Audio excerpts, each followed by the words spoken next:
So today I'm going to be talking about our plans to use the SAFE project and the data coming from the SAFE project as a framework for developing a virtual rainforest.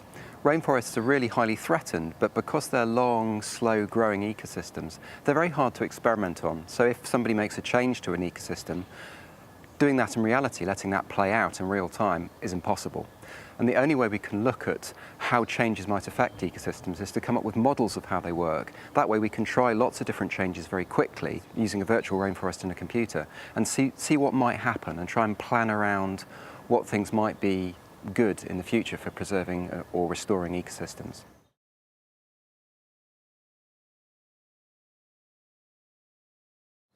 We've got a very large amount of data coming in from SAFE from many different kinds of research approaches. So we have people working on biodiversity, we have people working on hydrology, we have people working in the streams, people working in the forests.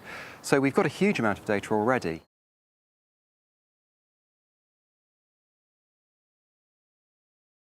Part of the plan of this Science at SAFE workshop is to try and identify where we have data gaps, in order to focus our future research, in order to help fill out the data that we'd need to collect to build a virtual rainforest.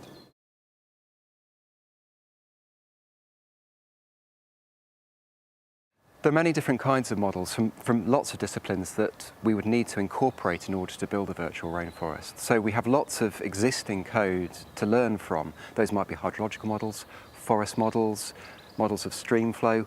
So we have a lot that we can learn from. The problem that we have is that all of those work at the moment independently, and we don't have a single framework that would allow us to bring all of that code together and link together to produce a virtual rainforest.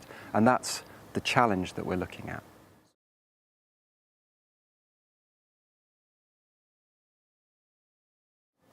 So the ideal is that we'll end up with a system where you come along and say, this is what the ground looks like, this is what the rainfall looks like, this is how the trees behave, this is how the animals behave. It will need a lot of data to be able to get it to run, but once you've got that, you can come along and say, here are the parameters we have. What happens if you let that run forward in time?